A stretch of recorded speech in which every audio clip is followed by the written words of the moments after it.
Hi hello అందరికీ నమస్తే అండి. మీరు అందరూ బాగుండాలి, అలాగే మేము బాగున్నాము. ఈరోజు మీ ఇంట్లో ఏం రెసిపీ చేశారో చిన్న కామెంట్ పెట్టండి. నేనైతే ఈరోజు ఆనియన్ పుదీనా రొయ్యలు ఫ్రై చేశానండి. రైస్, సాంబారు, రసం, అన్నం అన్నిటిలోకి చాలా బాగుంటుంది. అలాగే స్నాక్గా కూడా తినవచ్చు. ఇది ఎలా తయారు చేయాలో ఈ వీడియోలో చూపిస్తాను. ముందుగా నేను 1/4 కిలో రొయ్యలు తీసుకొని మంచి ఉప్పు పసుపు వేసి మంచిగా కడిగి క్లీన్ చేసి పెట్టుకున్నాను. చూడండి, ఇప్పుడు వీటిని ఫ్రై చేయబోతున్నాను. ఇప్పుడు మంచిగా క్లీన్ చేసుకున్నటువంటి పుదీనా, కొత్తిమీర, పచ్చిమిర్చి ఇవన్నీ తీసుకొని ఒక మిక్సీ జార్ తీసుకొని ఇందులో వేసి పేస్ట్ చేసుకోవాలి. కాడలతోనే తీసుకున్నాను. చూడండి, కొత్తిమీర పుదీనా అయితే కాడలతోనే తీసుకున్నాను. పేస్ట్ ఇలా పట్టుకున్నాక కొంచెం ఇప్పుడు సాల్ట్ వేసుకోవాలి. అలాగే కొంచెం లైట్గా వాటర్ వేసుకొని పేస్ట్ చేసుకోవాలి. ఒకసారి ముందు ఉల్లిపాయ వేసాను, అది వీడియో ఆఫ్ అయ్యింది, చూసుకోలేదు. ఆనియన్ కూడా ఒకటి వేసుకొని, అంటే ఆనియన్ ఒకటి, పచ్చిమిర్చి ఒక 4, కొంచెం పుదీనా, కొంచెం కొత్తిమీర 4 వేసి కొంచెం సాల్ట్ అన్నీ వేసి పేస్ట్ చేసుకోవాలి. ఆయిల్ వేడయ్యాక ముందుగా పేస్ట్ చేసి పెట్టుకున్నటువంటి ఈ పుదీనా కొత్తిమీర పేస్ట్ వేసుకోవాలి. అలాగే ముందుగా బాగా చేసి పెట్టుకున్న రొయ్యలు కూడా వేసుకోవాలి. రొయ్యలకి మధ్యలో కూడా ఇలా అంతా కట్ చేసి మంచి బాగా చేసుకోవాలి. చూడండి, ఈ మధ్యలో కూడా ఇదంతా కట్ చేసుకోవాలి.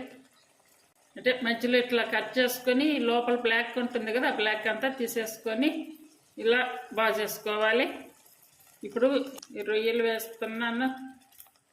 అలాగే 1/2 స్పూన్ పసుపు, టేస్టీ సరిపడా సాల్ట్ వేసుకోవాలి. అంటే ఆల్రెడీ సాల్ట్ పేస్ట్లో కొంచెం వేస్తుంది, అది గమనించుకొని సాల్ట్ వేసుకోవాలి. ఇప్పుడు ఇదంతా కూడా మంచిగా కలుపుకోవాలి.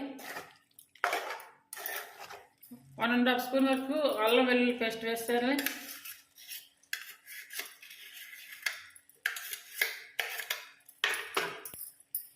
అంటే స్పూన్ చిన్నది తీసుకున్నా 1½ స్పూన్ వేసాను అల్లం వెల్లుల్లి పేస్ట్.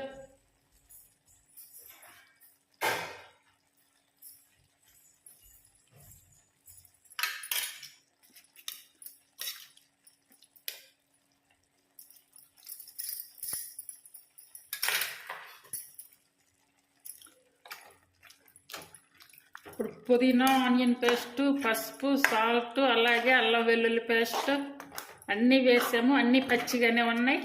ఇప్పుడు ఇవన్నీ కూడా రొయ్యల్లో ఉడికే కొద్దీ వాటర్ వస్తాయి. వాటర్ ఇంకే కొద్దీ అలాగే మసాలా కూడా మొత్తం ఉడుకుతుంది. అప్పుడు రొయ్యలన్నీ కూడా బాగా రోస్ట్ అయ్యే వరకు ఉడికించుకోవాలి. మధ్య మధ్యలో తిప్పుకుంటూ మిడిల్ ఫ్లేమ్ మీద పెట్టుకొని రోస్ట్ చేసుకోవాలి. చూసారా, వాటర్ అంతా వచ్చింది బయటికి. ఇలా వాటర్ అంతా బయటికి వచ్చాక మిడిల్ ఫ్లేమ్ మీద పెట్టుకుంటూ ఉడికించుకోవాలి. చూసారా, నీరంతా ఇంకిపోయింది.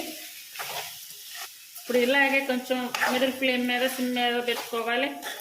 ఇట్లా రొయ్యలతో పాటే మసాలాలు అన్నీ వేసి పట్టించడం వల్ల ఏమవుతుందంటే అవి ఉడికే టయానికి మసాలాలు అన్నీ కూడా రొయ్యలకి పడతాయి అన్నమాట. కంప్లీట్గా రోస్ట్ అయ్యే వరకు, అంటే అది ఆయిల్ అంతా కూడా బయటికి వస్తుంది, అప్పుడు వరకు ఫ్రై చేసుకోవాలి. చూడండి, అన్నీ మంచి ఫ్రై అయ్యాయి. ఆయిల్ కూడా బాగా బయటకు వచ్చింది.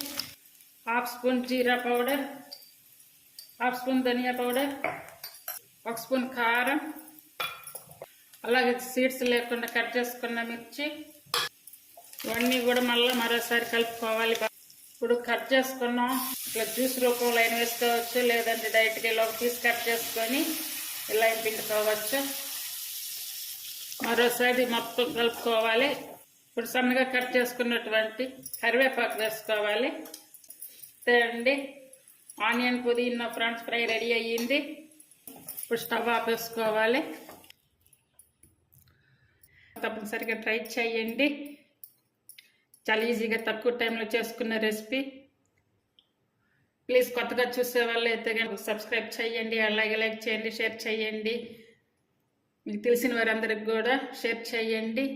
చాలా తక్కువ టైంలో ఈజీగా చేసుకునేటువంటి onion prawns fry. Thank you for watching.